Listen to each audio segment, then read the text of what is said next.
একাদশ শ্রেণীর স্থানাঙ্ক জ্যামিতির সরলরেখা চ্যাপ্টারটা আমরা একটু আলোচনা করব। সরলরেখা তোমরা অলরেডি সঞ্চার পথ শিখেছ। আমার প্রথম প্রশ্ন তোমাদের কাছে, সরলরেখা কি হবে লিখে ভালো তো। সরলরেখার সংজ্ঞাটা তোমরা কিভাবে দিতে পারো সঞ্চার পথের কনসেপ্ট দিয়ে। ভিডিওটা এখানে পজ করে লিখে ফেলে দেখো যে আমি যেটা বলছি তার সঙ্গে মিলছে কি না। উত্তরটা আমি এবার তাহলে দিই। সরলরেখা হচ্ছে একটা চলমান বিন্দু,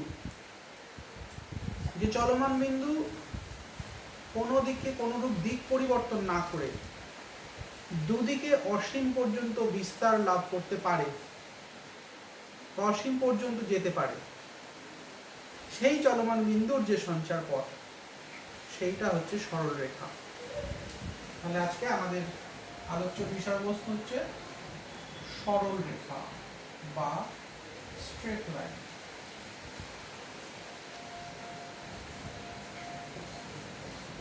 তোমাদেরকে যদি পুরনো পাঠের সঙ্গে কিছুটা রিলেট করতে হয়, আমি সেই জায়গাটা থেকে একটু রিলেট করে দিচ্ছি, তাহলে একটু বুঝতে সুবিধা হবে। তোমরা গ্রাফ করেছো, সমীকরণের গ্রাফ করেছো, অসমীকরণও করেছো।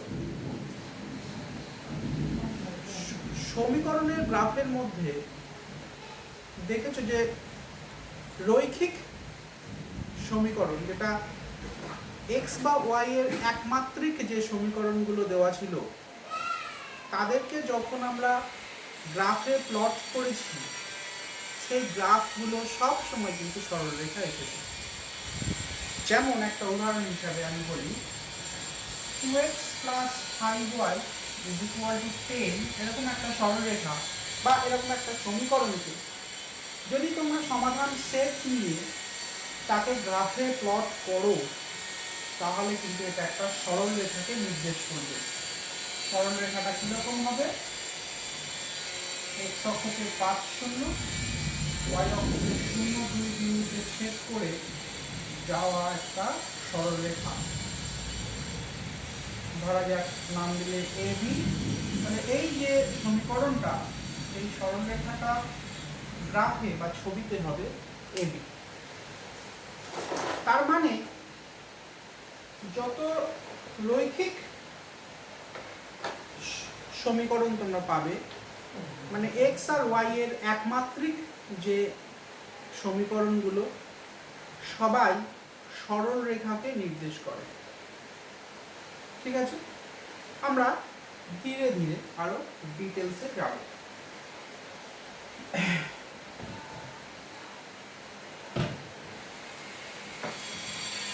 ধরা যাক এইটা আমরা সমস্ত ফার্স্ট কোয়াড্রেন্টে কাজকর্মগুলো করব যাতে আমাদের বুঝতে সুবিধা হয়। সেকেন্ড কোয়াড্রেন্ট বা থার্ড কোয়াড্রেন্টটা হলেও খুব অসুবিধা হতো না, এটাতে আমাদের বুঝতে বেশি সুবিধা হয়, তো সেই জন্য আমরা ফার্স্ট কোয়াড্রেন্টে রাখছি। ধরা যাক একটা সরলরেখা, তার নাম আমরা দিচ্ছি এবি। সেই এবি সরলরেখা ধনাত্মক এক্স অক্ষের সঙ্গে থিটা কোণ উৎপন্ন করেছে। এবি সরলরেখা ধনাত্মক এক্স অক্ষের সঙ্গে থিটা কোণ উৎপন্ন করেছে। তাহলে এই থিটাটা, এটা হলো এবি সরলরেখার আনতি, যেটা তোমরা স্লোপ করেছো, স্লোপ আনতি। আর এই থিটার উপরে যদি ট্যানজেন্ট অ্যাপ্লাই করি, ট্যান থিটা, এটা হচ্ছে এবি সরলরেখার নতি বা প্রবণতা, যাকে ইংরেজিতে বা ফিজিক্স তোমরা এটাকে গ্রেডিয়েন্ট হিসাবে পড়েছো, মনে করে রাখো। তাহলে এই হচ্ছে কোনো সরলরেখার আনতি এবং নতি। এই ট্যান থিটাকে বা নতিটাকে আমরা ভবিষ্যতে এম দিয়ে নির্দেশ করব। মনে রাখবে, ছোট হাতে এম দিয়ে নির্দেশ করবে। এখন যদি কোনো সরলরেখার উপরে দুটো বিন্দু দেওয়া থাকে, সেই দুটো বিন্দু থেকে আমরা কিভাবে নতি বার করতে পারি? দুটো বিন্দু যদি দেওয়া থাকে,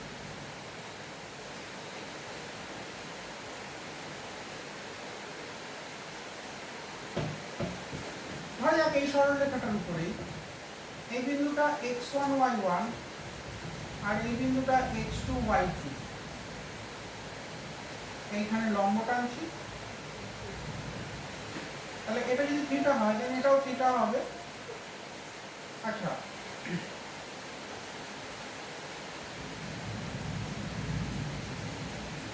এইটুকু মেজারমেন্ট x2 মাইনাস x1 হয়, মানে এইটা, আর এইটুকু মেজারমেন্ট y2 মাইনাস y1। তাহলে এই ত্রিভুজটা থেকে ধর এটা p q r, ত্রিভুজ p q r থেকে n বা tan থিটা মানে প্রবণতা সমান লম্ব বাই ভূমি, মানে y2 minus y1 by x2 minus x1। অর্থাৎ যদি দুটো বিন্দু দেওয়া থাকে তাহলে তার প্রবণতা হবে y2 minus y1 by x2 minus x1। আমরা কয়েকটা খুব জেনারেল সরলরেখার সমীকরণগুলোকে একটু ঝালিয়ে নিই। যেমন আমরা জানি x অক্ষের সমীকরণ y ইকুয়াল টু 0 হয়, y অক্ষের সমীকরণ x ইকুয়াল টু 0 হয়। কেন না, y অক্ষের উপরে যত বিন্দু আছে সবার ভুজ কিন্তু শূন্য, x অক্ষের উপরে যত বিন্দু আছে সবার কোটি শূন্য, তাই x অক্ষের সমীকরণ y ইকুয়াল টু 0, y অক্ষের সমীকরণ x ইকুয়াল টু 0। y অক্ষের সমান্তরাল কোনো সরলরেখার সমীকরণ x ইকুয়াল টু ধ্রুবক, এই ধ্রুবকটা নির্ভর করে এই দূরত্বটার উপরে। ঠিক একইভাবে x অক্ষের সমান্তরাল কোনো সরলরেখার সমীকরণ y সমান ধ্রুবক, এই ধ্রুবকটাও নির্ভর করে এটা এই দূরত্বটার উপরে, এই দূরত্ব যতটুকু ধ্রুবকটাও সেটাই হবে। আর একটা জিনিস, যদি কোনো সরলরেখা মূল বিন্দুগামী অর্থাৎ 0 0 বিন্দুগামী হয়, তাহলে সেই সরলরেখায় আমরা যে রৈখিক সমীকরণ বলছিলাম না, সরলরেখার রৈখিক সমীকরণ, সেখানে কোনো ধ্রুবক অংশ থাকে না। অর্থাৎ ধরো 2x minus 3y equal to 0 একটা সরলরেখার সমীকরণ দেওয়া আছে, এখানে কোনো ধ্রুবক পদ নেই, তাহলে এই সরলরেখাটা অবশ্যই মূল বিন্দুগামী হবে, কারণ এর উপরে যদি আমরা 0 0 বসাই তাহলে এটাকে সিদ্ধ করে যাচ্ছে, অর্থাৎ এটা মূল বিন্দুগামী সরলরেখা। এরপরে আমরা বিভিন্ন সরলরেখার বিভিন্ন আকার আলোচনা করব, বা কি কি দেওয়া থাকলে আমরা সরলরেখাকে নির্ণয় করতে পারবো, তার সমীকরণ নির্ণয় করতে পারবো, সেইগুলোকে বার করছি। যেমন সরলরেখার বিভিন্ন আকার।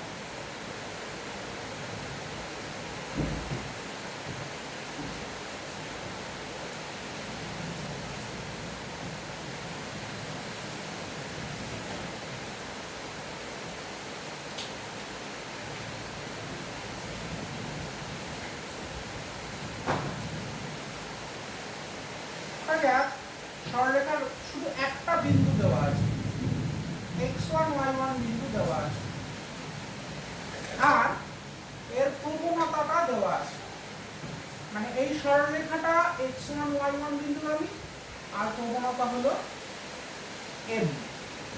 তাহলে আমরা কি করে তার সমীকরণ নির্ণয় করব?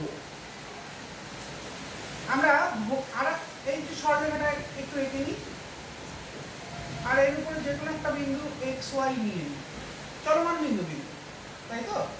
xy p চলমান বিন্দু, q বিন্দুটা স্থির x1 y1 দেওয়া আছে, আর m অর্থাৎ এটা যদি থিটা হয় tan theta equals to m দেওয়া আছে। তো স্বাভাবিকভাবে এই দূরত্বটা হয় x1 মাইনাস x, এই দূরত্বটা হয় y1 মাইনাস y, আমরা একটু আগে করেছি। তাহলে tan থিটা মানে m সমান সমান y1 minus y by x1 minus x, বা এটাকে একটু সাজিয়ে আমরা লিখি y minus y1 by x minus x1। তাহলে y minus y1 equal to m into x minus x1, এইটা হলো এমন একটা সরলরেখার সমীকরণ যে সরলরেখাটার উপরে একটা বিন্দু দেওয়া আছে আর সরলরেখাটার প্রবণতা দেওয়া আছে। এটাকে বিন্দু প্রবণতা আকার বলে, বিন্দু প্রবণতা আকার। অর্থাৎ একটা বিন্দু দেওয়া আছে আর একটা প্রবণতা দেওয়া আছে, তাই এর নাম বিন্দু প্রবণতা আকার। নেক্সট 2 নম্বর,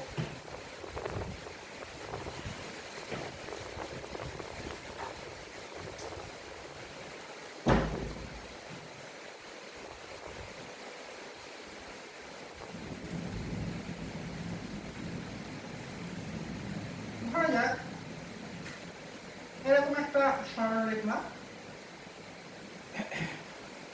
তার প্রবণতা দেওয়া আছে m, তার y অক্ষের উপরে ছেদিতাংশ দেওয়া আছে c। আমরা এর সমীকরণ বার করব, এটাকে বলা হয় প্রবণতা ছেদিতাংশ আকার।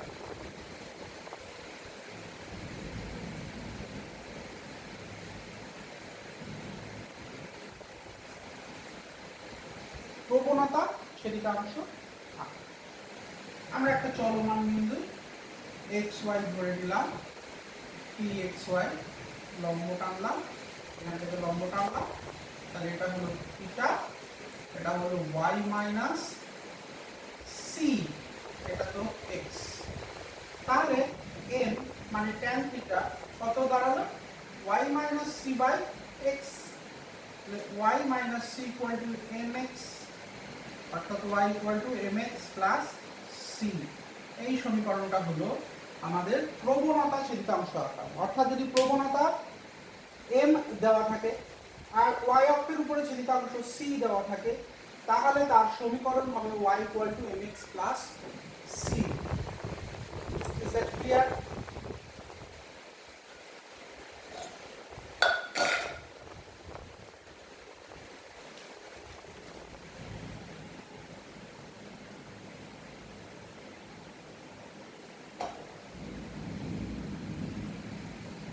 নেক্সট আমরা যদি সরলরেখার উপরে দুটো বিন্দু দেওয়া থাকে তাহলে তার সমীকরণ কি করে বার করব? দুই বিন্দু আকার। 3 নম্বর, দুই বিন্দু আকার।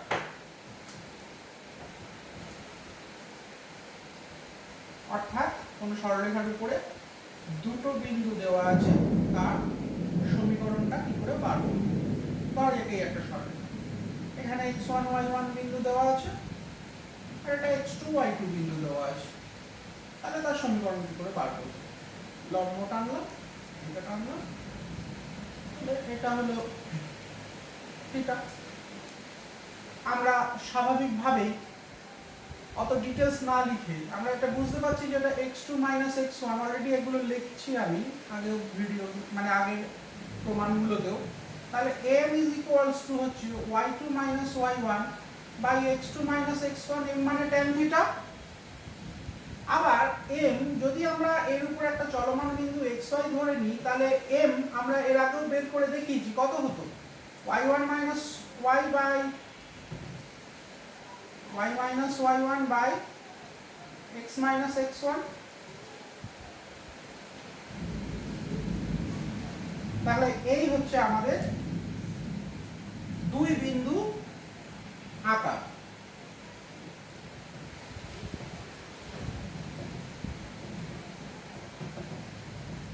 অর্থাৎ দুটো বিন্দু যদি দেওয়া থাকে তাহলে আমরা আর সমীকরণ পাবো এটা। এটা হচ্ছে দুই বিন্দু আকার। নেক্সট আমরা ছেদিতাংশ আকার করব, ছেদিতাংশ আকার। নাম্বার 4,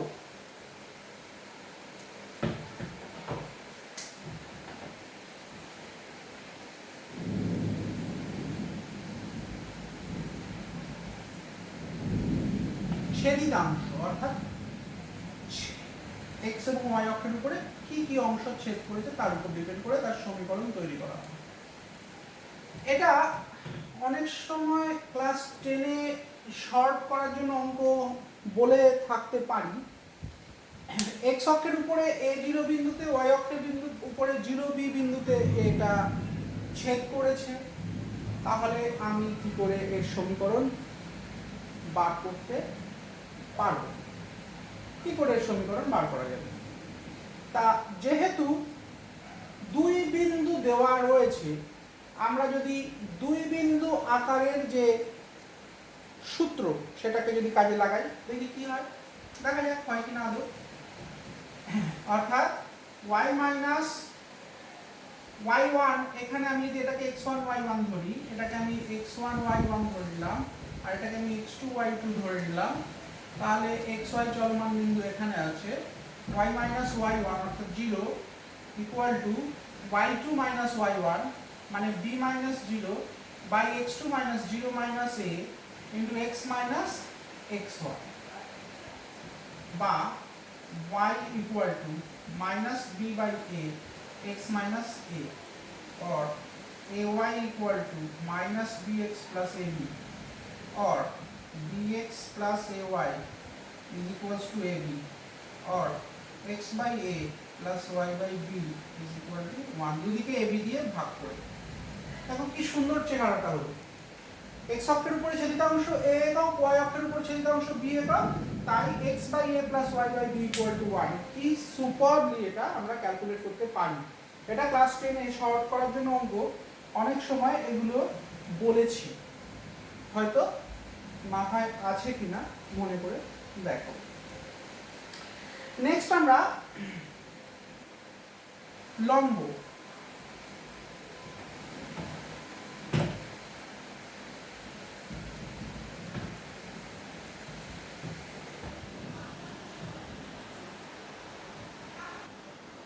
নেক্সট আমরা অভিলম্ব আকারের সমীকরণ কিভাবে বের করব সেটা দেখাচ্ছি। অভিলম্ব আকার বলে এটাকে। এবি একটা সরলরেখা, সেই এবি সরলরেখা ও বিন্দু থেকে এবি সরলরেখার উপর লম্ব অঙ্কন করেছে, এবং যে লম্ব দৈর্ঘ্যটা পি, এই লম্বটা ধনাত্মক এক্স অক্ষের সঙ্গে আলফা কোণ উৎপন্ন করেছে। তাহলে আমরা এই এবি সমীকরণটা simply x by OA plus y by OB equal to 1 লিখতে পারি। এখন এই ওয়ে আর ওবিটা কি হবে? এই আমরা যদি ও এই বিন্দুটাকে পি নাম দিই, ও এ পি, পি বিন্দুটা লম্ব, এটা নাম দিলাম ও, অর্থাৎ এটা আলফা, এটা এ। আমাদের ও এটা বার করতে হবে। ও এটা কত হচ্ছে? এটা হলো না, এইটা হলো পি। তাহলে ভূমি বাই অতিভুজ, তাই তো? ভূমি বাই অতিভুজ P by OA is equal to cos alpha, বা OA is equals to P by cos alpha. ঠিক একইভাবে আমরা ওবি বার করতে পারবো, কারণ এটা যদি আলফা, এটা 90 মাইনাস আলফা, আবার এটা আলফা। তাহলে ঠিক একইভাবে ওবি সমান সমান পি বাই সাইন আলফা পাবো। তাহলে এখানটা যদি আমরা বসিয়ে দিই, x by p by cos alpha, y by p by sin alpha is equal to 1, বা x cos alpha plus y sin alpha is equals to p। এইটা হচ্ছে অভিলম্ব আকার। তো অভিলম্ব আকার আমরা এইভাবে তার সমীকরণ নির্ণয় করব। সুসামঞ্জস্য আকার সর্বশেষ আমরা করব সুসামঞ্জস্য আকার, সিমেট্রিক ফর্ম। এটা 3 ডাইমেনশনাল জিওমেট্রিতে গিয়ে খুব বেশি কাজে লাগে, 2 ডাইমেনশনে খুব বেশি কাজে লাগবে না। আমরা একটা সরলরেখা নিয়ে নিয়েছি, তার উপরে পি x1 y1 একটা বিন্দু দেওয়া আছে, আর কিউ হচ্ছে একটা চলমান বিন্দু নিয়ে নিচ্ছি, এবং পি কিউ রেখাংশ ধনাত্মক এক্স অক্ষের সঙ্গে থিটা কোণ উৎপন্ন করেছে। তাহলে এটা যদি থিটা হয়, এটা অবশ্যই পাই মাইনাস থিটা হবে। আমি এই কোণটাও তাহলে পাই মাইনাস থিটা পাচ্ছি। এই মেজারমেন্টটা x মাইনাস x1, এই মেজারমেন্টটা y1 minus y। Is that clear? I think clear. It is simple. আচ্ছা, তাহলে আমি এখানটায় কি লিখতে পারি? সাইন পাই মাইনাস থিটা সমান সমান লম্ব বাই অতিভুজ y1 minus y by r, অর্থাৎ পি কিউ দূরত্বটাকে আমরা r ধরে নিচ্ছি, বা সাইন পাই মাইনাস থিটা কত হচ্ছে? Sine theta equal to y1 minus y by r। আচ্ছা cos পাই মাইনাস থিটা এটা মানে কত, ভূমি বাই অতিভুজ x minus x1 by r, অর্থাৎ এটা minus cos theta equal to x minus x1 by r।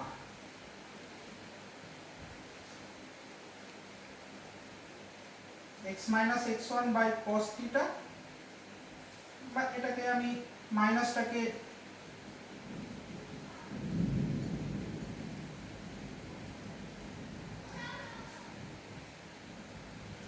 x1 minus x cos theta equal to y1 minus y by sin theta is equal to হলো r is equal to r। বা এটা মনে রাখার সুবিধার্থে আমরা ফর্মুলাটাকে x minus x1 by cos theta is equals to y minus y1 by sin theta is equals to r। Actually মাইনাসটা এই r এর উপরে অ্যাপ্লাই করে দিলে আমরা এটাকে চেঞ্জ করি, এটাকে মনে রাখার জন্য এই ফর্মুলাটা আমরা করব।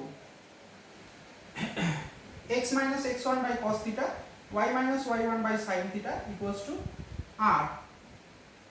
এটা যেহেতু দূরত্ব, মডার বলতে পারি, যেহেতু দূরত্ব এটা আমরা মাইনাসটাকে চেঞ্জ করে দিতে পারবো, দূরত্বকে যেহেতু বোঝায়। ঠিক আছে, এটা হচ্ছে সুসামঞ্জস্য আকার বা সিমেট্রিক্যাল ফর্ম।